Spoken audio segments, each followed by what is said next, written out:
The wind carried the scent of dust and dry grass across the wide, open land. The sun hung low over the distant hills, painting everything in a deep orange glow. It was the kind of silence that only existed far away from towns, far away from trust. The ranch stretched endlessly, fences broken in places, cattle grazing slowly under the fading light. And there he was, the rancher, a man of few words, shaped by work and weather, his face marked by years of sun and solitude. He didn't talk much, didn't smile much, and he surely didn't trust much. That's when she appeared. A woman with steady eyes and a calm face, her clothes worn from travel, her boots covered in dust. She stood at the edge of the ranch yard, holding nothing but a small bundle and a hope that had been rejected too many times before. Her voice, when she finally spoke, was quiet but firm. "No one trusts an Apache," she said. "But I can cook, sir." The rancher stopped what he was doing. His hand froze halfway to his hat, his eyes narrowing in the sunlight. He'd heard the stories, the rumors, and none of them were kind. In these parts, an Apache woman asking for work was more than rare. It was unheard of. Most men would have turned her away before she finished her sentence. Maybe he thought about doing the same. Maybe a part of him already had. But there was something in her voice.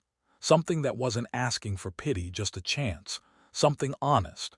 Maybe it was the way she stood, straight, not begging. Maybe it was the way her words carried both pain and pride. Whatever it was, it made him hesitate. For a moment, the air between them seemed to hold more weight than the land itself. The cattle shifted in the distance. The wind blew stronger. The rancher looked at her again, trying to decide if trust was worth the risk. She waited, not moving, not pleading, just waiting. The silence stretched on, long enough for the sky to turn from orange to gold. In that still moment, two lives, one guarded by suspicion, the other by courage, stood face to face, not knowing that this meeting would change them both forever. She had walked for miles before reaching that ranch. The road behind her was long, rough, and filled with whispers that followed her wherever she went. In every town she passed through, she felt the same glances, sharp, cold, measuring. It wasn't just the dirt on her clothes or the tired look in her eyes. It was her blood, the name that people spoke under their breath. Apache. That single word carried more weight than any burden she could carry on her back. She remembered the faces that turned away from her. The small-town baker who refused to sell her bread, the woman who pulled her child closer when she passed by, the sheriff who told her to move along, saying there was no work for her kind. She didn't argue. She never did. She just kept walking because stopping meant giving up, and she wasn't ready to do that. Her mother once told her, "They don't have to like you, daughter. Just give them a reason not to hate you." Those words had become her only compass. Cooking was what she knew best. It was what kept her alive, and what reminded her of home, of nights by the fire, of laughter that had long faded into silence. Cooking was her way of building peace, even in places where peace had never been offered to her. By the time she reached the ranch, her hands were rough, her skin dry from the sun, and her hope stretched thin. The land before her looked endless, the kind of land owned by men who didn't have time for strangers. But she had seen the smoke from the chimney. She smelled food, and that meant someone was inside who might need help, or maybe not. Still, she knocked. The door opened slowly, the rancher standing there, his eyes squinting at her as if he wasn't sure she was real. She could tell what he was thinking. She had seen that look 100 times, the look that said you don't belong here. But she didn't let fear speak for her. She took a breath, steady and brave, and said the words that had become her armor. "No one trusts an Apache, but I can cook, sir." He didn't answer right away. His gaze moved from her face to her hands, to the small bundle she carried. She could feel his hesitation, heavy and sharp. Then came the silence, the kind that could cut a person down faster than words. She stood in it, refusing to flinch. Behind the rancher she could see the simple kitchen, pots hanging, a table covered with dust, an empty stove. She knew how to bring life to that room, but he didn't know that yet. To him she was just another risk.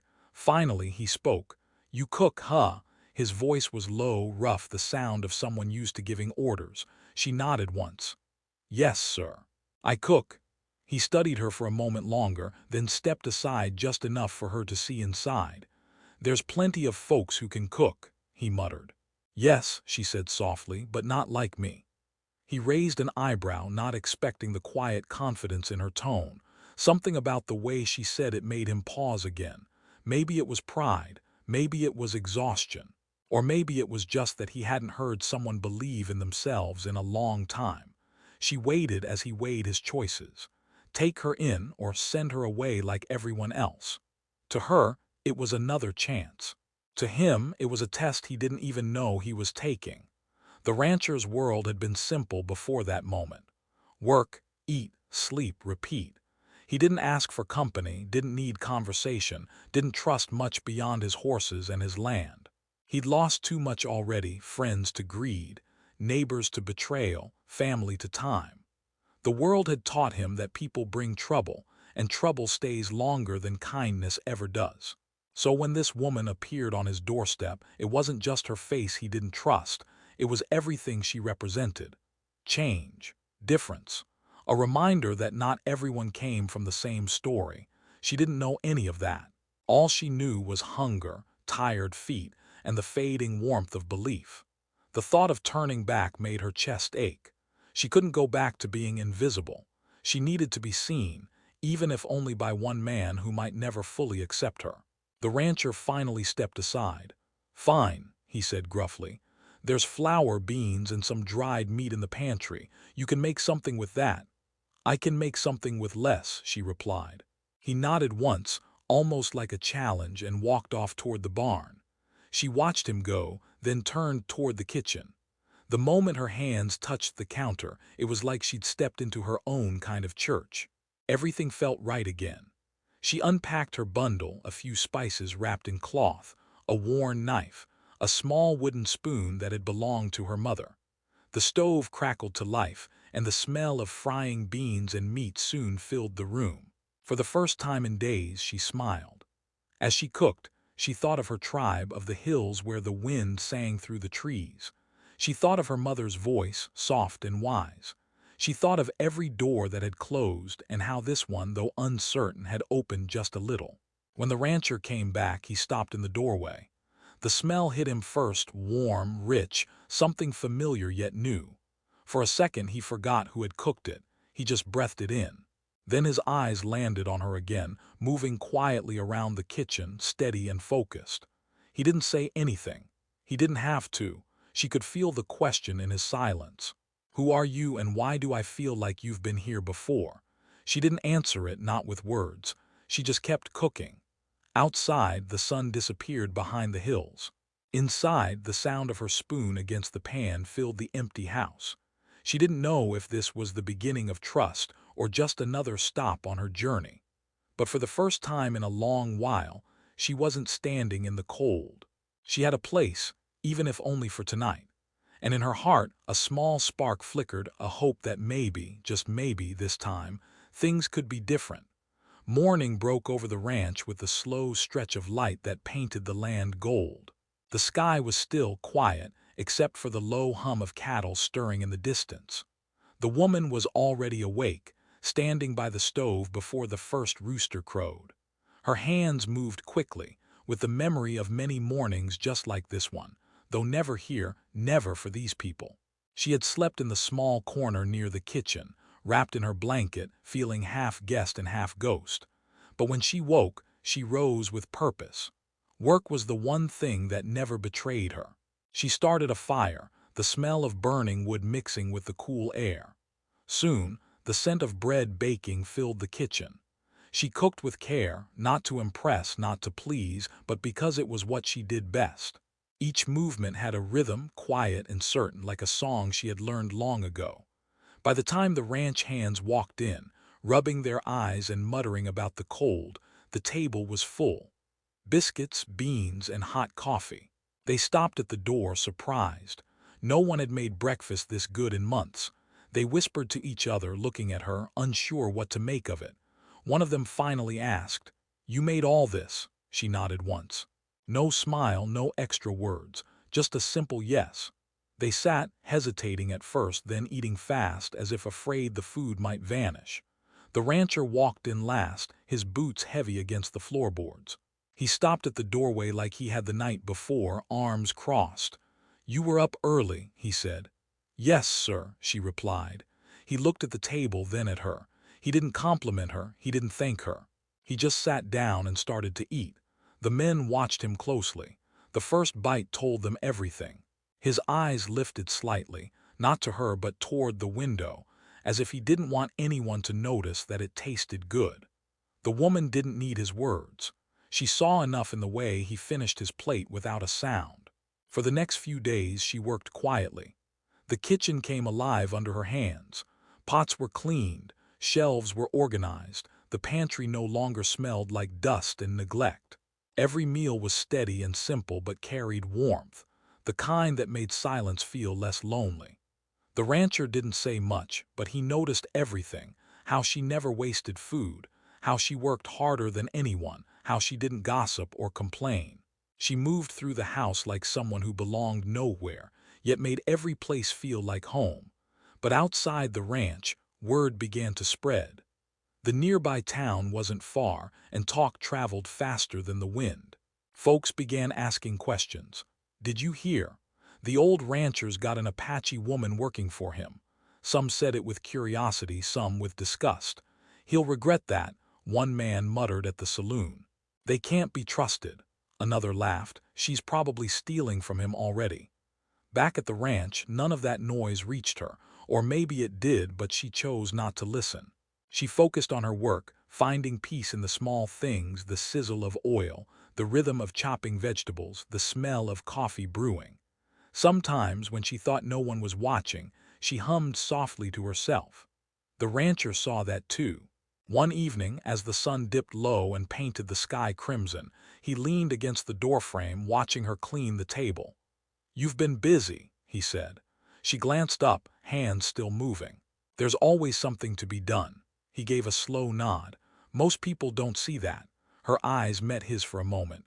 "Most people don't look long enough to see." That answer stayed with him longer than he expected. He wasn't used to being spoken to like that, with honesty that didn't challenge, just stood its ground. She didn't flinch when he spoke, didn't try to impress him, didn't seem afraid. And that made him curious. He found himself watching her more often, though he didn't understand why. Maybe it was because her presence brought something he hadn't felt in years: quiet steadiness. Not comfort exactly, but the kind of calm that made long days seem shorter. The men worked harder too. Maybe they didn't want to disappoint her, or maybe they liked having someone who made the ranch feel more human. Still, there were moments when the rancher's old doubts crept back. One night he found her outside after dark, sitting near the fire pit, staring at the stars. The sight of her silhouette, calm and unguarded, unsettled him. He asked, "What are you doing out here?" "Listening," she said softly. "To what?" "The night. It speaks when no one else will." He didn't understand what she meant, but the way she said it made him stop asking. He realized then how little he knew about her, and how much he wanted to. Yet the idea of trusting her still felt dangerous. His mind told him one thing, his heart another. The days passed, and her presence became part of the ranch's rhythm. The men started greeting her by name. The horses seemed calmer when she walked by. Even the dogs followed her around. The rancher tried to keep his distance, but there were times when he caught himself standing outside the kitchen door, listening to the soft sounds of her moving about, and wondering what it was about her that felt like peace. One morning, a neighbor stopped by.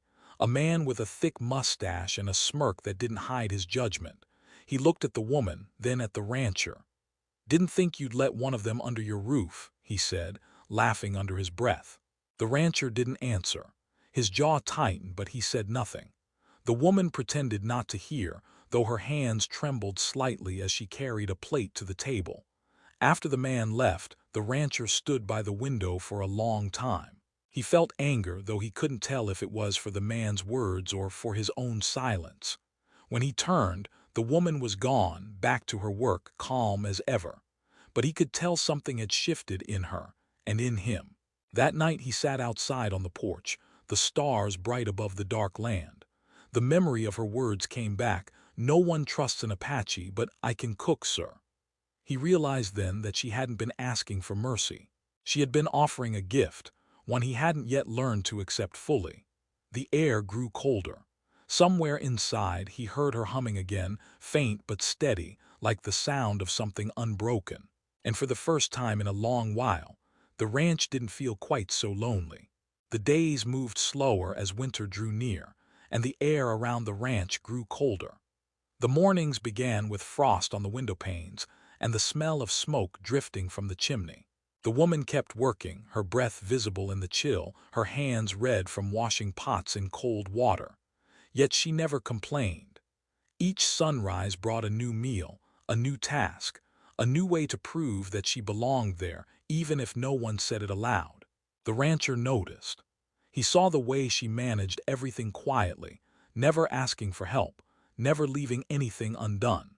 Sometimes he'd catch her standing by the back door for a few seconds before coming in, as if she were gathering strength before stepping into a world that still watched her like an intruder. The ranch hands had grown used to her, even fond of her food, but trust came slow in that kind of place. Some of them still kept their distance, speaking to her only when necessary, never unkindly but never warmly either. Then one morning, while she was kneading dough, two men rode up to the ranch. Strangers. They smelled like whiskey and road dust, their hats tilted low, their eyes sharp. One of the ranch hands went out to meet them, but they brushed past him and headed straight for the porch where the rancher stood. The woman watched through the window as they spoke in low voices.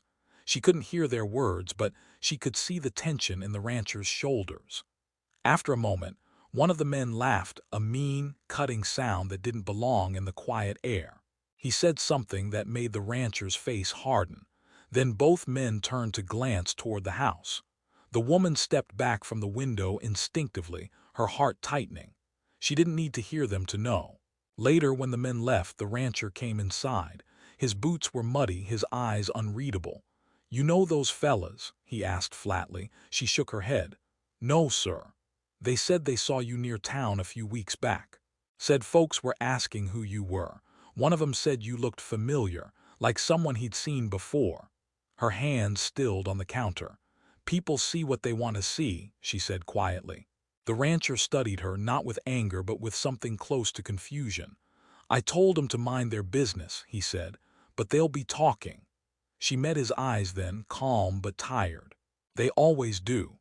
He didn't answer, just nodded once and left the kitchen. But something lingered in the air after he was gone, a heaviness neither of them could shake. That evening, the ranch hands gathered by the fire, their voices low. She heard fragments of their talk as she cleaned the kitchen. Words like trouble, Indians, and bad luck floated through the air like dust. She tried to ignore it, but each word felt like a small stone thrown at her back. When she walked past them to fetch water, they went silent. The next morning, one of them didn't come in for breakfast. Another muttered something about not wanting to eat Apache food. The woman kept working, her face still, her movements precise. But inside, the same ache she'd carried all her life came alive again. That reminder that no matter how much she gave, trust was always something she had to earn twice as hard. Later that day, the rancher came in from the fields. He looked tired, his coat covered in dust, his hands rough from the cold. She set a plate down for him. "You didn't have to wait," she said. "I wasn't hungry earlier," he replied.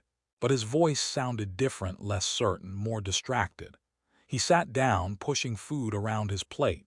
She could feel the distance, invisible but real, like a fence being rebuilt between them. It wasn't anger, just hesitation. She wanted to tell him that she understood, that she'd seen this happen before, the moment when kindness met the weight of rumor and began to break under it. But she said nothing. That night, the wind howled against the windows. The fire burned low, shadows flickering across the walls. She lay awake, listening to the sounds of the ranch settling. Somewhere outside, a door creaked open. She rose quietly, wrapping her shawl around her shoulders, and stepped outside. The cold bit into her skin, sharp and dry. The rancher was standing by the barn looking out into the dark. She hesitated, then walked closer. "Can't sleep?" she asked. He didn't turn right away. "You hear what they're saying, don't you?" "I hear enough," she said. He sighed long and deep. "I don't like it. I don't like people running their mouths."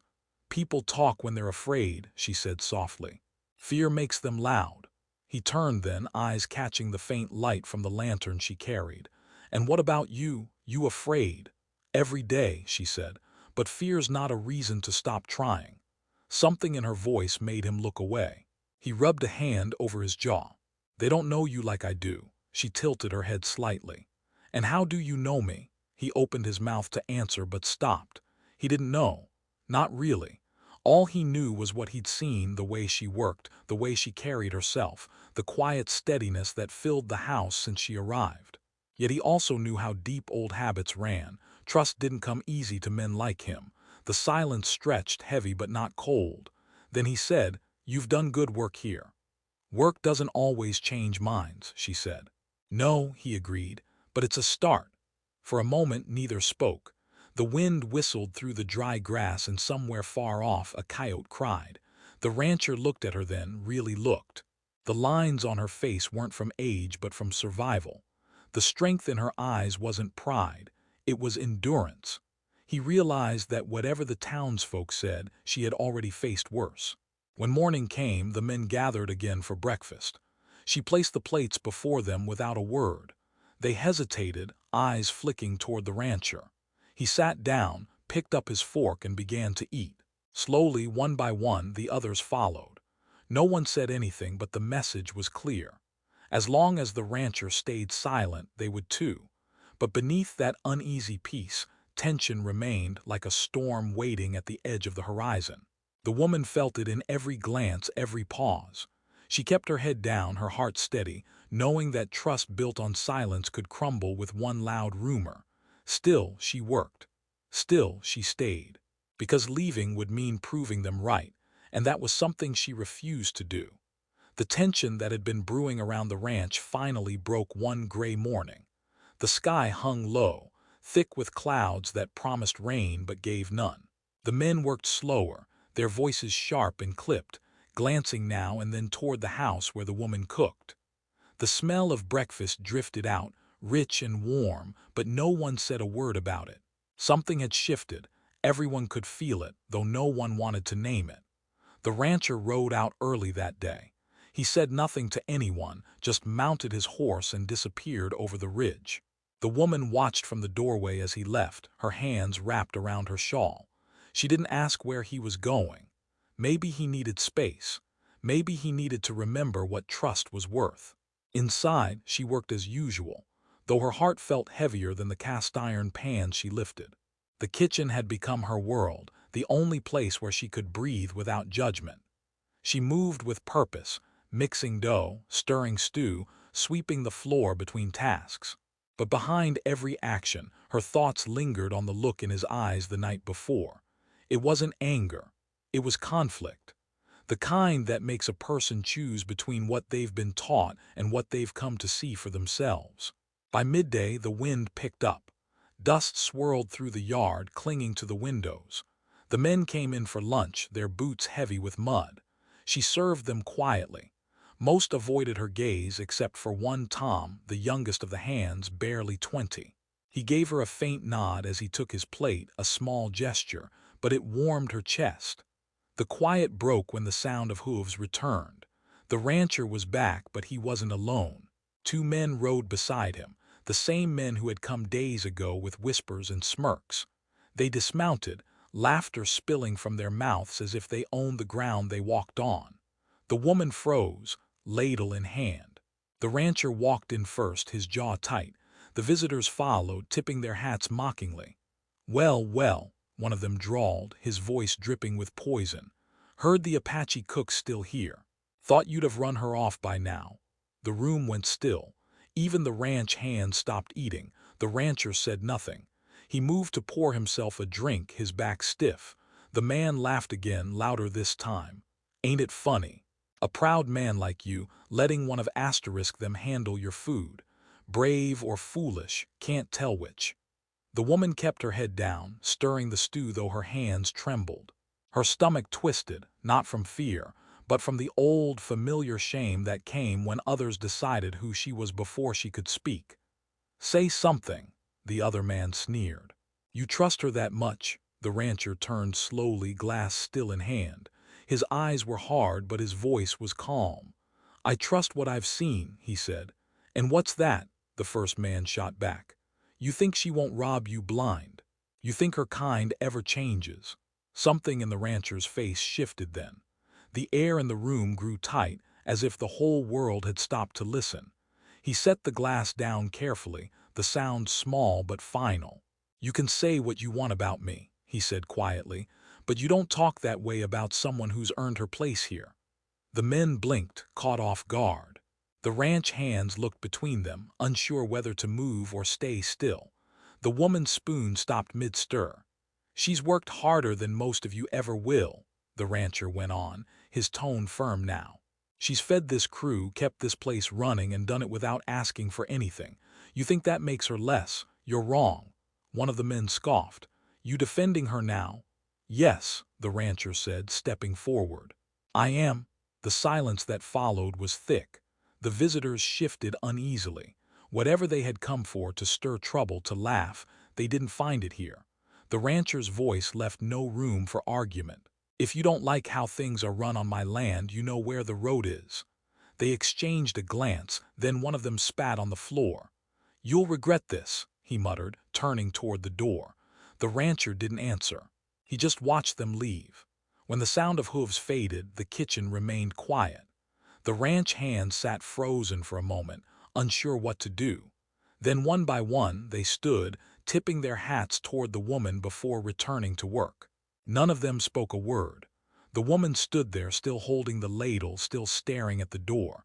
She didn't know what to say. The rancher turned to her finally. Their eyes met, his full of quiet defiance, hers full of disbelief. For so long she had learned to expect silence in moments like that, not protection. "You didn't have to," she said softly. "Yeah," he replied, his voice rough but steady. "I did." He moved past her, picking up his hat. Before leaving, he paused at the doorway. "Dinner smells good," he said without turning around. Then he stepped outside, the screen door creaking shut behind him. The woman stood still, the words echoing in her chest. "Dinner smells good." Simple words, maybe nothing to anyone else, but to her they were everything. They carried respect, something she hadn't tasted in years. That night she cooked differently, not with the quiet desperation of someone trying to prove her worth, but with the warmth of someone who had finally been seen. The rancher came in late, his boots tracking mud across the floor. He didn't apologize, and she didn't mind. He sat at the table and she placed the plate before him. He ate slowly, saying little, but the silence between them had changed. It wasn't the cold kind that came from doubt. It was softer now, almost easy. When he finished, he looked up. Their eyes met again, and this time neither looked away. Outside, the wind had died down. The sky was dark, but the stars were bright. In the faint light of the kitchen lamp, the woman felt something unfamiliar rise inside her, a peace that came not from being accepted by everyone, but from finally being trusted by someone who mattered. The night stretched long after that, the ranch quiet again. The woman washed the dishes slowly, her mind replaying his words, the tone, the certainty in his voice when he had stood up for her.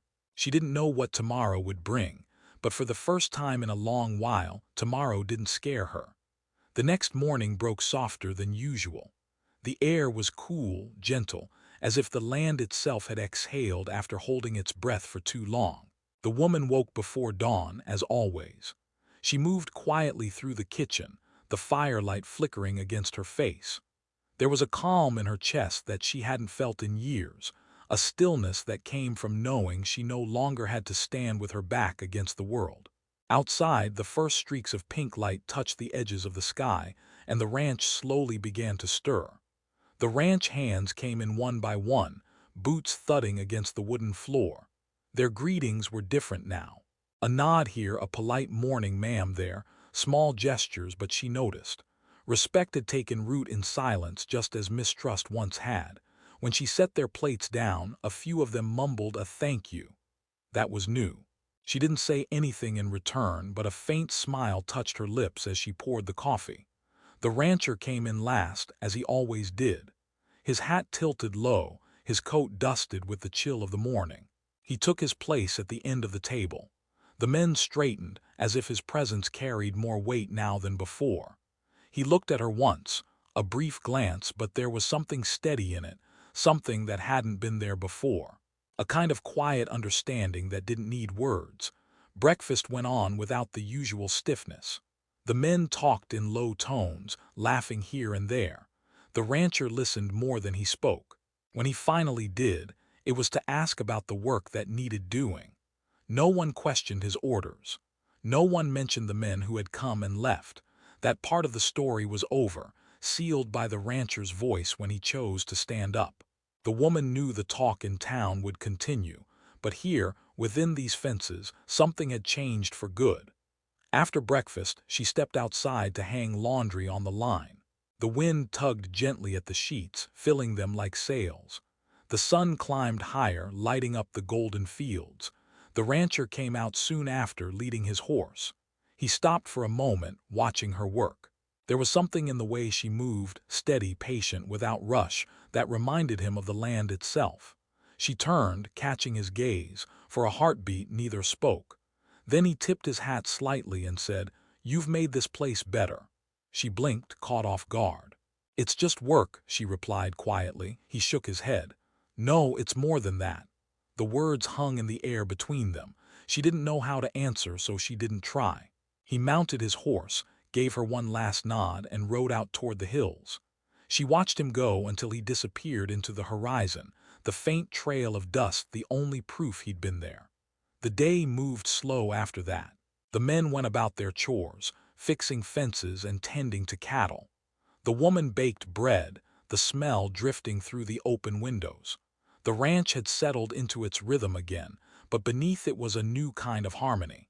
It wasn't loud or obvious. It was quiet, like the sound of rain before it reaches the ground. In the afternoon, clouds gathered low over the mountains. She stepped outside and watched as the wind shifted. The air smelled of rain and earth. For a moment she closed her eyes and listened. It reminded her of home, the sound of thunder rolling through the valley, her mother's voice humming by the fire. Memories came and went like echoes, leaving behind a warmth that didn't hurt anymore. When the rain finally came, it came hard and fast. The ranch hands ran for cover, laughing as they ducked under the porch. The woman stayed near the doorway, her shawl pulled tight around her shoulders. The rain hit the roof in steady rhythm, a wild, cleansing sound. Out in the distance, she could see the cattle moving, the horses kicking up mud. Everything felt alive again, as if the storm was washing away what had been left unsaid. The rancher returned just as the rain began to ease. His coat was soaked, his hat dripping water.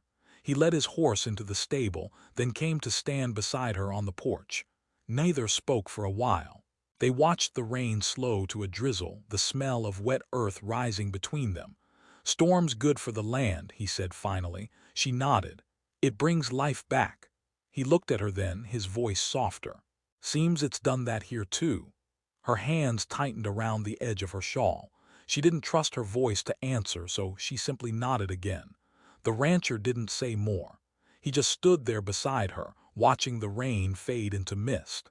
When the sky cleared, a rainbow stretched faintly over the hills.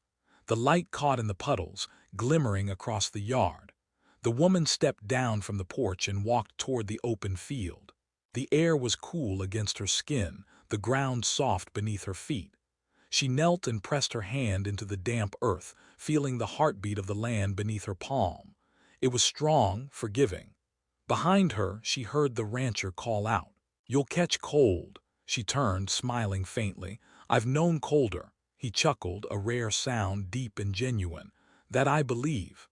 As the sun sank lower, she went back inside to prepare supper. The fire crackled, casting a golden glow across the kitchen. The smell of stew filled the air again. When the rancher came in later, he paused in the doorway, just as he had the first night she arrived. But this time there was no hesitation in his eyes, no question of trust. He sat at the table and she set a bowl before him. He looked at her and said simply, "Smells like home." She froze for a second, the words catching her off guard. Home. The word carried weight, history, longing. It wasn't something she'd heard often directed her way. But in that quiet room, with the sound of firewood popping and the scent of food between them, she felt it, real, gentle, and alive. Outside, the last light faded from the horizon. The ranch rested under the soft hum of crickets and the whisper of wind through the grass. The world, for a brief and precious moment, felt still. And inside the small kitchen, two souls who had once been strangers sat across from each other, sharing a silence that no longer felt empty.